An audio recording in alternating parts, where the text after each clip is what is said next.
सो hi guys, मैं आशीष यादव आपका आपके यूट्यूब चैनल पे स्वागत करता हूं।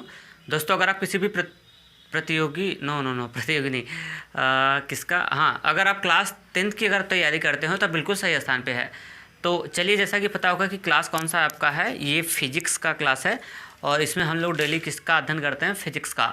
और फिजिक्स में कौन सा चैप्टर मैं स्टार्ट किया हूँ फर्स्ट, जिसका नाम है प्रकाश का परावर्तन और क्या अपवर्तन। इस पर ढेर सारे मैं लेक्चर दे चुका था और कहाँ तक लेक्चर दिया था मैं कल गोली दर्पण द्वारा मैं कौन सा मतलब अवतल दर्पण द्वारा अवतल दर्पण द्वारा प्रतिबिंब बनने के नियम 7 उसमें कंडीशन है, सारे के सारे सातों कंडीशन में 6 कंडीशन है एक उत्तल का मिला के साथ।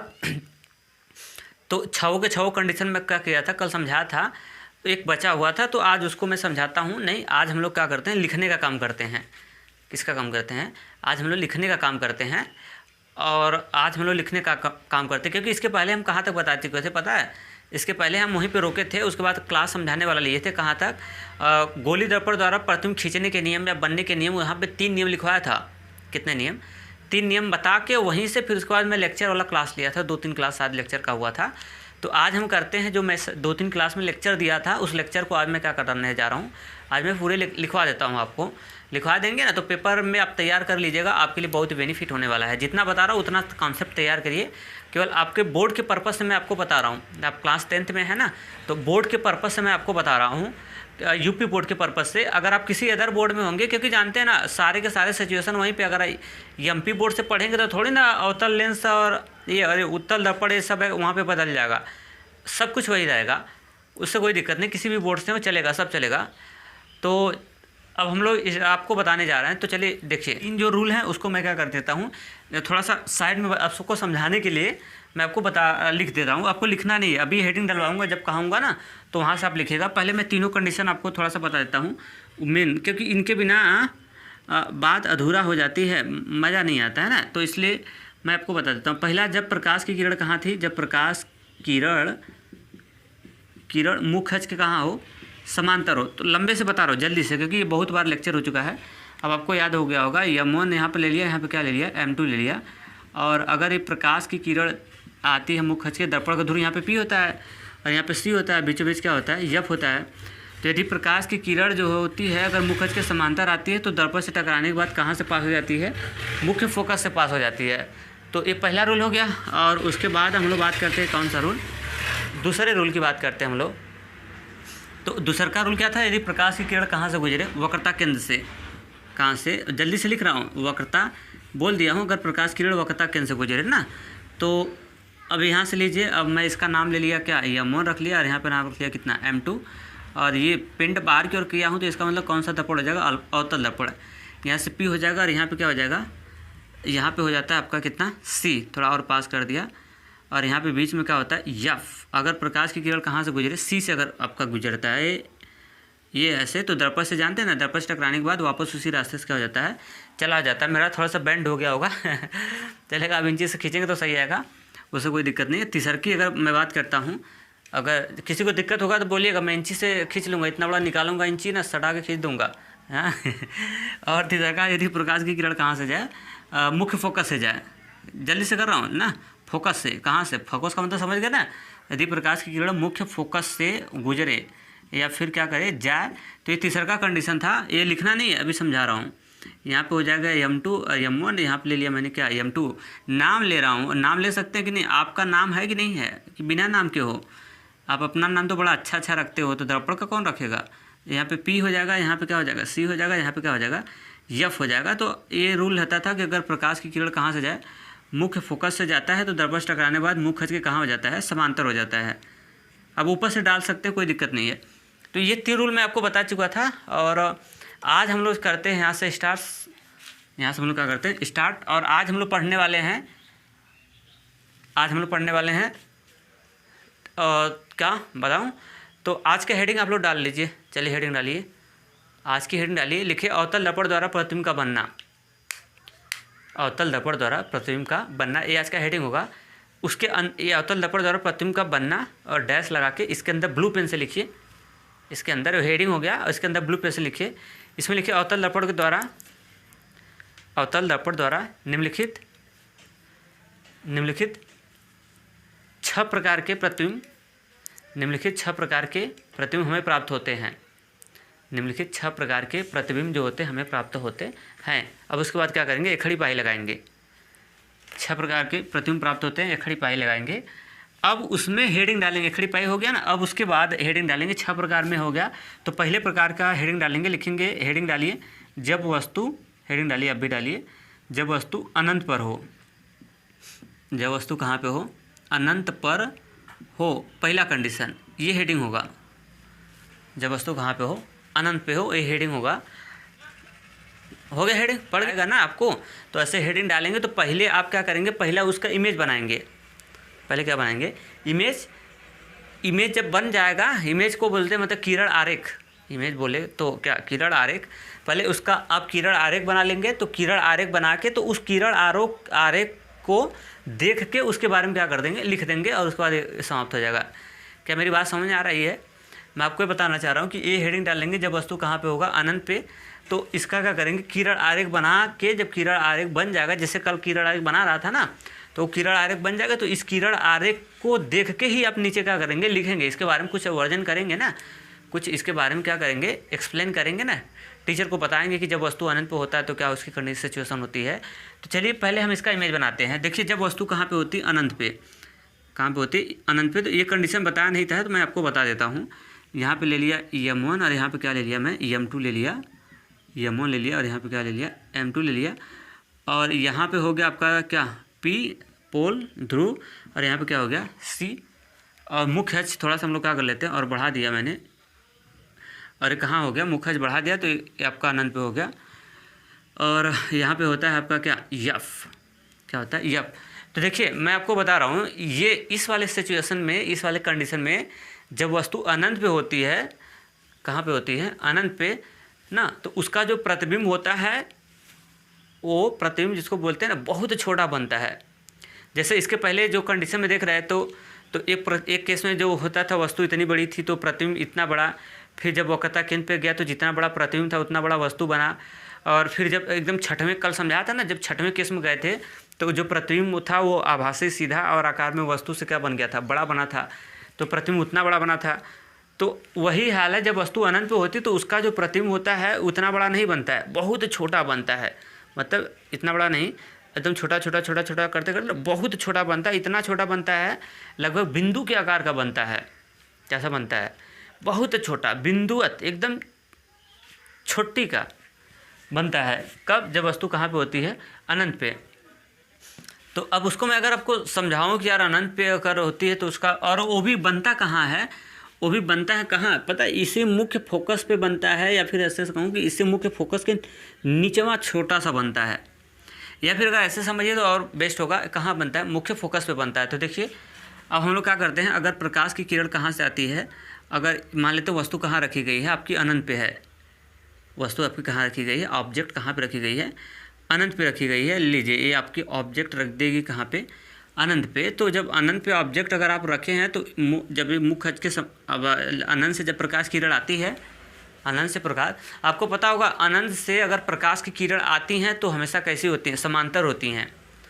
आपके दिमाग में कन्फ्यूजन बन रहा होगा कि अनंत से प्रकाश की किरण आती है तो समांतर आती हैं। जी बिल्कुल आती हैं। अनंत से मतलब अगर प्रकाश की किरण आती हैं ना तो हमेशा कैसी आती हैं, समांतर आती हैं। आप कहेंगे कैसे, जैसे सन देखा है ना, क्या देखा है, सन, सूर्य तो अनंत पे है ना, आपका बहुत दूर है। आपके घर में खिड़की उड़की होगा, आपके घर में खिड़की उड़की होगा, दरवाज़ा वरवाजा होगा, या छोटे छोटे छिद्र होंगे ना।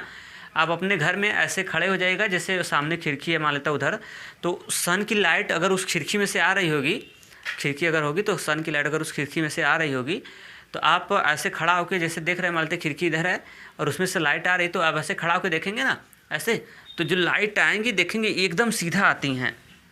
देखिएगा कभी एकदम कैसी आती हैं, जो लाइट आती हैं, लाइट एकदम कैसी आती हैं, एकदम सीधा आती है। कभी खड़ा होकर अपने घर में, रूम में कभी इस बात को देखिएगा तो एकदम सीधा आती हैं।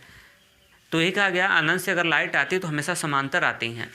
और अगर ऐसे नहीं समझ आया तो अब ऐसे समझिए, जैसे कोई बल्ब जल रहा है, कोई क्या कहता है, कोई बल्ब जल रहा है, जैसे 10 रुपये वाला पहले लाल कलर का बल्ब आता था, वे कोई भी बल्ब हो XYZ, उससे कोई मतलब नहीं है।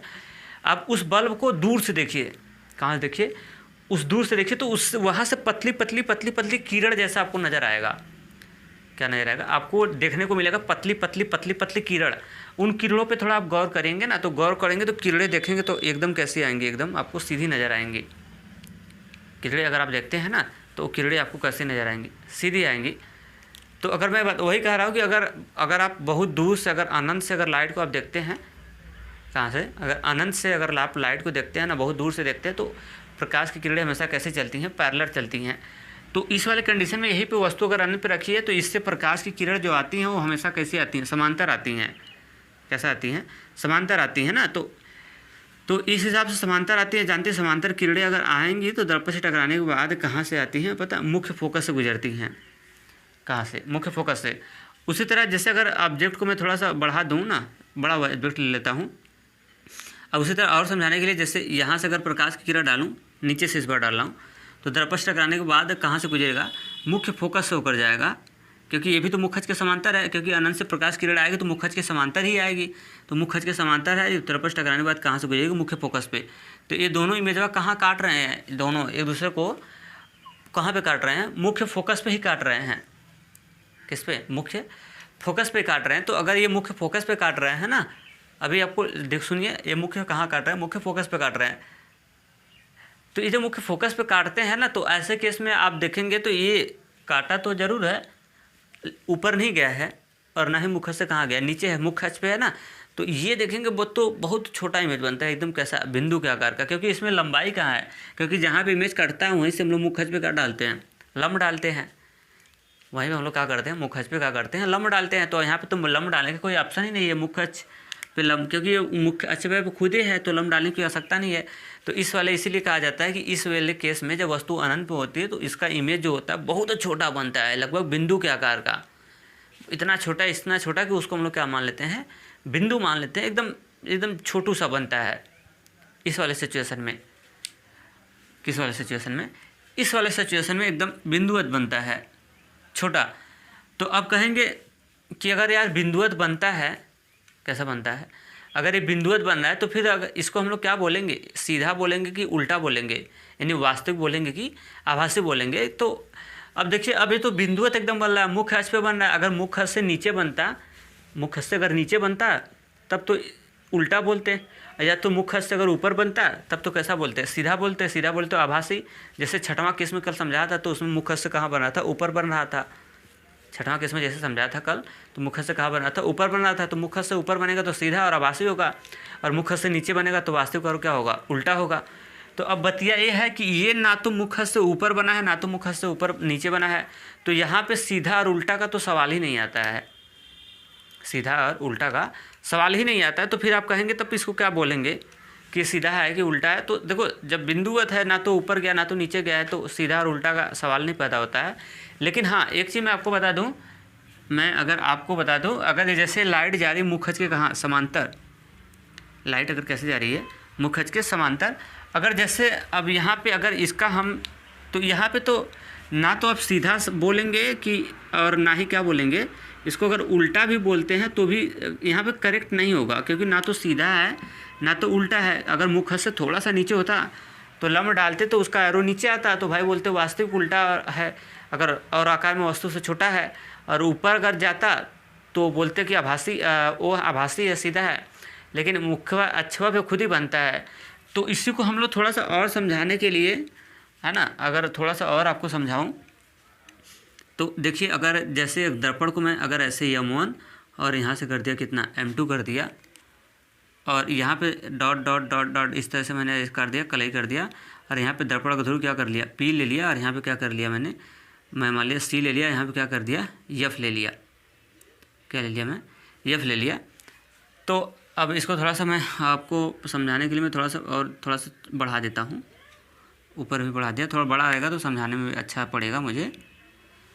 अब ना थोड़ा सा जैसे अब आपको समझाने के लिए अगर मैं ऐसे कर दूं कि प्रकाश जो है, आपको समझाने के लिए मैं कर दिया क्या, प्रकाश को मैं ये रूल लगा रहा हूँ, प्रकाश को मैं डालना चाह रहा हूँ कहाँ से, मुख्य फोकस से।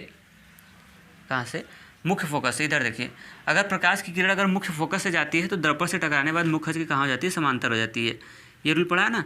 अगर प्रकाश किरण मैं ऐसे मुख्य फोकस से डालूँ और दर्पण से टकराने के बाद मुख्य की कहाँ हो जाती है, समांतर। कहाँ समांतर। और उसके बाद एक ये वाला रूल लगा लेता हूँ मैं, वक्रता केंद्र वाला। क्या वाला है? वक्रता केंद्र से। अगर वक्रता केंद्र से जाती है, कहाँ से? वक्रता केंद्र से, तो डायपर टकराने के बाद वापस उसी रास्ते से क्या हो जाती है? ये लौट आती है। टकराने के बाद वापस लौट आई। तो ये देखिए दोनों इमेज दोनों रेखाएं कहाँ पे काटी? यहाँ पे काटी। कहाँ पे काटी? यहाँ पे काटी। काटी कि नहीं काटी? और यहाँ पे काटी है, तो अब यहाँ से मैंने मुख्य अक्ष पे क्या कर दिया? लंब डाल दिया। जहाँ पे काटी है मुख्य अक्ष पे लंब डाल दिया। अब इसका एरो कहाँ होगा? तब इसका एरो इस सिचुएशन में तो इसका एरो कहाँ चला जाएगा? नीचे चला जाएगा। इस सिचुएशन में इसका इमेज कहाँ चला जाएगा? ये प्रतिबिंब नीचे आएगा। आएगा नहीं आएगा? और वस्तुआ कहाँ है? वस्तुआ तो है, ये मुख्य अक्ष है। देखिए वस्तुआ तो अब कहाँ है? वस्तुआ तो इतनी बड़ी तो है नहीं। वस्तुआ तो कहाँ है? अनंत पे है। वस्तु तो कहाँ पे है? अनंत पे। अनंत का मतलब वस्तु बहुत दूर है। वस्तु पे अनंत का सेंस, वस्तु हमारी कहाँ पे है? बहुत दूरी है। तो ऐसे केस में जो इसका इमेज आता है ना, वो मुख्य फोकस के तल में आता है, हल्का सा नीचे काटता है तो हल्का सा कहाँ आता है? नीचे आता है। और ये वाली लेंथ जो मैं थोड़ा सा बड़ा आपको समझाने के लिए दिखाया हूँ, तो इतना बड़ा नहीं, ये जो यहाँ पे काटा है ना, थोड़ा इसके बहुत मुख्य, इसके तल में बहुत पास काटता है मुख्य फोकस के। देखिए मुख्य फोकस के बहुत, जो मैं यहाँ पे कटवाया हूँ थोड़ा बड़ा बन गया इमेज समझाने के लिए। नहीं ज़्यादा छोटा कर दूँगा तो शायद ना दिखेगा। तो ये वाला इमेज जो होता है ना, ये काटता है बहुत कहाँ? इसके करीब, मुख्य फोकस के तल में काटता है, हल्का सा उसके नीचे काटता है, तल में काटता है। तो इसलिए इस वाले सिचुएशन को, और तो हम लोग बोलते हैं कि यार हल्का सा नीचे इसके तल में काट रहा है, तो यानी यफे पे काट रहा है। हल्का सा नीचे जो काट रहा है यहाँ पे, मैं समझाने के लिए बनाया हूँ। तो हम लोग मान के चलते हैं कि इसके कहाँ पे काट रहा है? फोकस पे काट रहा है। देखिए अगर इसको हम लोग ऊपर बढ़ाते जाएँ, इस पॉइंटवा को ऊपर लेके जाएँ, तो गिर जाएगा ना, अंत में जाके यफ पे गिर जाएगा, यफ पे। तो इसीलिए ना इस वाले सिचुएशन में हम लोग बोलते हैं कि देखिए हल्का सा नीचे ये आ रहा है यहाँ पे इसके तल में। तो हम लोग इस वाले सिचुएशन को इसलिए बोलते हैं ना कि, अब मैं इसको हटा देता हूँ, क्यों लेख इमेज बनाना है। तो इसका मतलब यहाँ से हम लोग कह सकते हैं कि पहली बात तो जो प्रतिबिंब है वो तो कैसा बनेगा? प्रतिबिंब जो हो रहा है बहुत छोटा है, बहुत ही क्या हो रहा है? बहुत छोटा है, जिसको हम लोग क्या बोलते हैं? बिंदुवत, यानी बिंदु के आकार का। और ये मुख्य से थोड़ा कहाँ आ रहा है? नीचे आ रहा है। तो इसके वजह से ये क्या हो जाएगा? वास्तविक क्या होगा? वास्तविक होगा। और कैसा होगा? उल्टा होगा। वास्तविक होगा, क्या होगा? उल्टा होगा। क्योंकि आपको पता है ना, मुख्य से अगर नीचे है तो अब वस्तु तो ऊपर होगा वैसे, और इसका इमेज हल्का सा छोटू सा ऐसे नीचे आ रहा है, तो वास्तविक और कैसा होगा? उल्टा होगा। तो देखिए अब क्या करेंगे, अब आपको करना क्या है मैं आपको बताऊँ। लिखेंगे कैसे? अभी लिखना नहीं, मैं बता रहा हूँ। ऐसे लिखेंगे कि सर जब वस्तु कहाँ पे होती है? अनंत पे होती है। तो उसके द्वारा जो बना प्रतिबिंब होता है, वो मुख्य फोकस पे बनता है। किस पे? मुख्य फोकस पे बनता है। और यह बना हुआ जो प्रतिबिंब होता है वास्तविक, उल्टा तथा आकार में वस्तु से बहुत ही छोटा, अर्थात बिंदु के आकार का बनता है, बहुत छोटा बनता है। तो मेरी बात इतने आपको समझ में आया होगा। तो चलिए अब हम इसको लिखवा देते हैं, और इसमें हेडिंग आपने डाल के बैठा होगा कि जब वस्तु कहाँ पे हो? अनंत पे हो। तो अब इसका ये इमेज बना लीजिए, इसका क्या बना लीजिए? इमेज बना लीजिए। और समझना है तो ये वाला भी इमेज बना लीजिएगा, दोनों इमेज आर करके, इसके नीचे आर करके ये भी इमेज बना लीजिएगा और ये भी इमेज बना लीजिएगा, आपको समझने में अच्छा होगा। तो मेरे ख्याल से समय तो, अब मैं इसको हटाता हूँ यहाँ से क्या करता हूँ? हटाता हूँ, ये सब हटा देता हूँ। अब हम लोग क्या करते हैं, इसके बारे में ये इमेज बना लेना। बनाने के बाद वीडियो रोक के बना लीजिएगा। अब उसके बाद नीचे लिखिए, अब बन गया ना, तो इसके बारे में लिखेंगे। तो नीचे लिखिए, बनाने के बाद नीचे लिखिए जब वस्तु अनंत पर होती है, उसके नीचे बताएंगे, जैसे इस चित्रवा के बारे में थोड़ा सा बताएंगे, किताबा खोलेंगे तो उसमें बताया है ना। तो उसी चीज़ को मैं पूरा, तो देखो बुक ही तो छपवा नहीं सकता हूँ। अगर बुक ही छपवाऊँगा तो फिर मतलब क्या हो रह जाएगा? मैं अपनी भाषा में लिख रहा हूँ। अब ऐसा मत करना सर उस किताब में उस तरह से लिखा है, इस किताब में इस तरह से। भाई आप एक किताब लिख रहे हो, मैं 10 किताब लिख रहा हूँ, तो मैं सबसे सूटेबल जो हमको लगेगा उन 10 किताब का निचोड़ में अपने लैंग्वेज में लिखाऊंगा इस चीज़ को। बुक से मत मैच कराना ना, तो दिक्कत, तो फिर कहेंगे ऐसे वैसे तो प्रॉब्लम होगा। मैं अपने हिसाब से लिखवाऊंगा ना। तो इसमें लिखिए जब वस्तु कहाँ पे होती है, उसके नीचे आप लिखेंगे चित्र के नीचे, जब वस्तु अनंत पर होती है, तो उसके द्वारा बना हुआ प्रतिबिंब, जब वस्तु अनंत पर होती है तो उसके द्वारा बना हुआ प्रतिबिंब मुख्य फोकस पर बनता है। उसके द्वारा बना हुआ प्रतिबिंब मुख्य फोकस पर बनता है। और उसके बाद लिखिए, और यह बना हुआ प्रतिबिंब वास्तविक उल्टा तथा आकार में वस्तु से बहुत ही छोटा अर्थात बिंदु के आकार का होता है। बस ये फाइनल हो गया, ये केस हमारा क्या हो गया, फाइनल हो गया। अब हम आते हैं किस केस में, अब चलते हैं एंट्री करते हैं हमारी किस केस में, दूसरे वाले केस में। तो अब उसके बाद दूसर का हेडिंग डाल लीजिए आप। जब वस्तु, दूसर का हेडिंग डालिए भाई, दूसर की हेडिंग आप डालेंगे, जब वस्तु अनंत व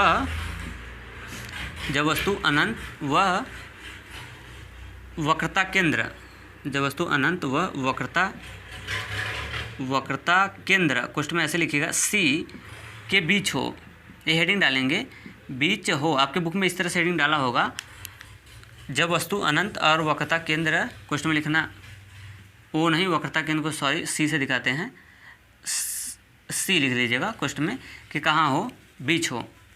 तो चलिए पहले हम लोग इसका क्या करते हैं, किरण आरेख बनाते हैं। पहले इस चीज़ का हम लोग क्या कर लेते हैं, यहाँ से किरण आरेख देखिए बना रहा हूँ ना मैं, इसको थोड़ा मिटा देता हूँ। अब इसका हम देखिए, अब इसका हम लोग क्या करते हैं, किरण आरेख। तो कल मैं तो किरण आरेख बना दिया था और अभी लिखना नहीं, ये हेडिंग डाल के छोड़ रही है, मैं किरण आरेख बना रहा हूँ, आप देखते रहिए। आप जितना देखेंगे आपका उतना ही क्या होगा, रिवीजन होता जाएगा, जितना आप देखेंगे उतना रिवीजन होता जाएगा। यहाँ पे पी हो जाएगा और यहाँ पे आपका क्या हो गया, सी वक्रता केंद्र, और बीच में क्या हो गया आपका एफ, बीच में क्या हो गया, एफ हो गया। इतना क्लियर। तो अब इसका इमेज चलिए बना लेते हैं। अब आपको वस्तु रखना है कहाँ पे, जब वस्तु हमारी, अब इसको मुख्य अक्ष को थोड़ा सा और बढ़ा लूँ इसको, और यहाँ पे हमारा हो गया, मैं इसको बढ़ा लेता हूँ थोड़ा, और यहाँ पे हो गया हमारा क्या, अनंत। जब वस्तु अनंत और सी के कहाँ होता है, बीच होता है, तो इसका किरण आरेख हमको क्या करना है, खींचना है। इसकी किरण आरेख हमको क्या करना है, लेना है। तो चलिए किरण आरेख हम लोग ले लेते हैं, इसमें क्या दिक्कत है। तो वही जो रूल बताया था, इसके पहले वाला वीडियो देखे होंगे तो मज़ा आएगा, लेकिन फिर भी मैं जल्दी से आपको बताता हूँ। तो रूल यही 3 लगाते हैं। पहला रूल, जब प्रकाश किरण कहाँ से जाए, मुख्य फोकस से, वक्रता मुख्य के समांतर हो। तीनों में से कोई एक रूल लगाइए और खींचते हैं हम लोग। पहला रूल लगा लिया, पहले लगाना, फिर उसके बाद एक ये लगा लेना, फिर उसमें से 2 इनमें से कोई आप लगा सकते हैं। तो जब प्रकाश की किरण कहाँ से जाए, अगर मुख्य अक्ष के सब समांतर जाती है तो दर्पण से टकराने के बाद कहाँ से गुजर के आती है, मुख्य फोकस से आती है। कहाँ से आती है, मुख्य फोकस से आती है। ये तो पहला रूल हो गया। अब इसमें से एक रूल और लगा लेते हैं, मैं लगा लेते हैं, वक्रता केंद्र वाला लगा रहा हूँ। कहाँ से, वक्रता केंद्र से। तो चलिए अब ड्रा कर दीजिए, कहाँ, वक्रता केंद्र से अगर ऐसे जाएगी, आपको क्या करना है पता है, आपको अच्छे से इंची से अपने नाप के अच्छे से बना के खींचोगे तो बढ़िया से आएगा। अब बताइए अब क्या रूल क्या है, मैं बताया था कि जहाँ पे दोनों इंटरसेक्शन करते हैं वहीं से मुख्य अक्ष पे क्या डालते हैं, लंब। तो मुख्य अक्ष यही ना, मुख्य अक्ष आपका, ये आपका क्या है भाई, ये तो आपका मुख्य अक्ष है। कौन सा है, ये आपका है मुख्य अक्ष।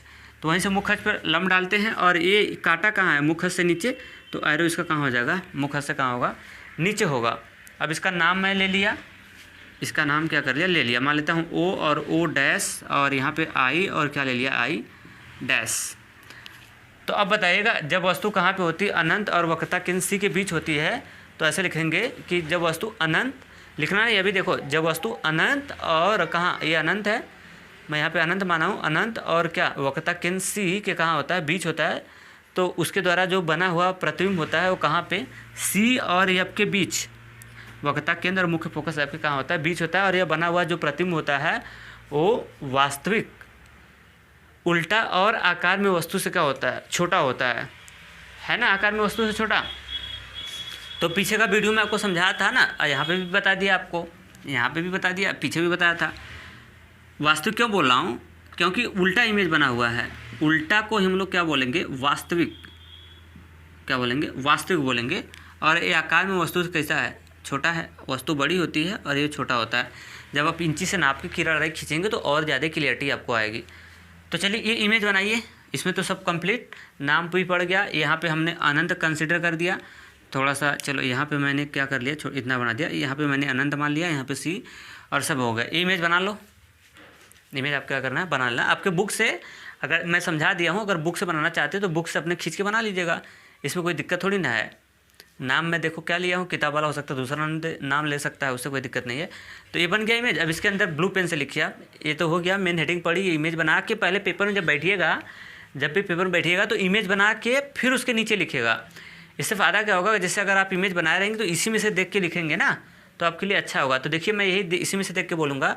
लिखेंगे जब वस्तु अनंत और सी की कहाँ होती है, बीच होती है, तो इसके द्वारा जो बना हुआ प्रतिबिंब होता है वह सी और कहाँ, एफ के बीच बनता है। और यह बना हुआ प्रतिबिंब आभास वास्तविक उल्टा और आकार में वस्तु से कैसा होता है, छोटा होता है। तो चलिए लिखिए आप लिखिए, जब वस्तु अनंत और वक्रता केंद्र, कोष्ठ में लिखो सी। जब वस्तु अनंत और कोष्ठ में लिखो, जब वस्तु अनंत और वक्रता केंद्र, कोष्ठ में क्या, सी के बीच होता है,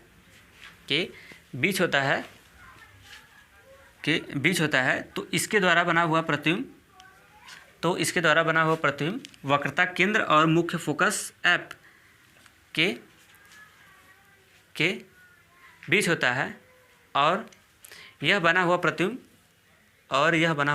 वास्तविक उल्टा तथा आकार में वस्तु से